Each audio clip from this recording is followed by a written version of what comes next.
The magic finger. Kasimu Alani Adé kì í tán. Solution ọlọ́jọ́ ìbí làwa kì í. Ọmọ Adébíyì ló sọ pé òun lé lọ́dún. Lónìí ọjọ́ kẹrìndínlógún oṣù kìíní o. Wàsálàmù àlàyé ọmọ Wùlídìtù. Àláfíà Ọlọ́run kó máa bọ́jọ́ tó wáyé. Kasimu Alani Adé kì í tán. Ọlọ́jọ́ ìbí làwa kì í.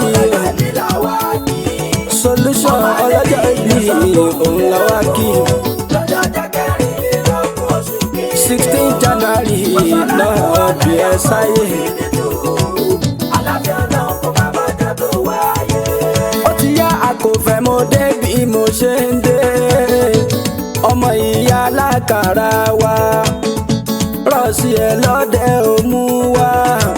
Ẹ mọ̀ mi lánàá kó tó dé ní o. Orin tí ń bá kọ sáláhùn ayé ń gbọ́. Wọ́n sọ pé ohùn mi tún dùn bí oyin. Ó tún ti yá onílé fagun wa. Lókè ẹ̀sọ́ lọ́dẹ òmu wa. Kálọ̀ kí Alani Adé kì í tán. Mr Solution wọn máa débi wa. Kasimu ní lọ́jọ́ tàbí ẹ sáyé. 16 January ọjọ́ kẹrìndínlógún. Kọ́lọ́jọ́ ìbí ṣe púpọ̀ ọjọ́ ìbí láyé. Ìgbà ọdún tẹ́ bá lò ọdún kan náà ni a jẹ́. Kasimu Alani Adé kì í tán. Assalamu alaikum ọlọ́jọ́ ìbí. Solution ọlọ́jọ́ ìbí làwa kì í o. Òun ló lé lọ́dún. Ọkọ̀ mú ibà.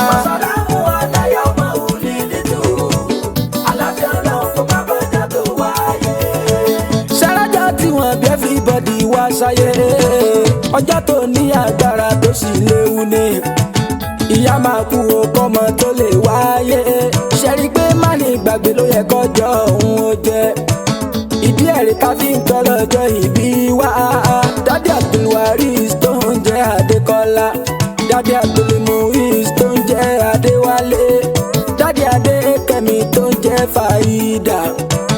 Ọkọ Abẹni tó ń jẹ́ Muiba. Mr Alani ọlọ́jọ́ ìbí wa. Ẹ ò ní fèrí sópin ọjọ́ ìbí láyé. Kámi igun kẹ́ ẹ má ṣe sanku. CEO Solution Team Production. Many happy returns sí àmì. Kasimu Alani Adé kì í tán. Many happy returns àmì. Happy birthday to you ọlọ́jọ́ ìbí o. Mr Alani Solution Team jẹ́ Kasimu. Happy birthday to you. Ìgbọ́dọ̀ ọdún kan ní. Wàsálàmù àlàyé ọmọ Wùlídìtù. Ìgbà ọdún tẹ́ bá lò ọdún kan náà ni a jẹ́.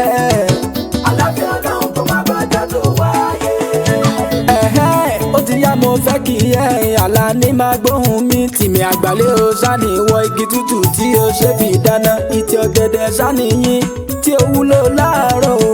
Ọmọ tìmùtìmù tí ò ná ní alábàárà o. Ẹ̀yin lọ́mọ etí dídì tí ò ná ní aláriwo o. Ọmọ ajíṣọ̀ṣọ́ nìyí, ọmọ ajífọjọ́ gbogbo. Dára bí ebi ìyẹn nílé fádà ẹ̀. Ọmọ tìmí àgbàlẹ̀ ọlọ́fà iná o sánìyẹn. Iwájú ọlọ́fà o kò ṣe gbámú ẹgbọ́n mi yé. Ẹ̀yìn ọlọ́fà gan ò ṣe dì mú ṣe ń gbọ́rọ̀ mi. Àárín gbùngbọ̀n ọlọ́fà iná rárá sánìyẹn. Bó bá dọjọ́ ìjà ẹ tètè rán ni wá pè mí o. Bó bá dọjọ́ ẹ̀kẹ́ ẹ̀yàn mọ́ sí mi ní ìfọ̀bà iná tú wọn ká níbi tán gbé ń dáná ìrọ̀ kí n fọba iná yanjú wọn. Àwọn èèyàn tó ń dún mọ́ wúrú. Ọmọ àgbàlẹ̀ tó gbalẹ̀ tó tún gbà ta. Ìyẹn lọ́wọ́ bàbá wọn àgbàbọn lọ́wọ́ òjò. Àjàgùn má fi tìbọn ṣe ọdẹ òmu sánilé. Ọmọ ajíbọ̀rọ̀ nílé ọmọ ajífọlá rọra. Ọmọ àlè bá ọ̀tá adúró gbẹ̀yìn níwájú ogun.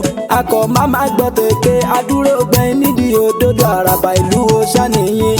Tí ń bẹ̀gbẹ̀ lẹ́rù o omi ńlá tí ń tẹ̀rí kí o lẹ́lẹ́ nílé fádà ẹ̀. Kasimu ọmọ Adébíyì Alani Solution mi. Ọlọ́jọ́ ìbí òní o akínyìn ẹ kú ọdún. Happy birthday to you kẹ̀mí ṣe púpọ̀ o àkọ́fẹ́.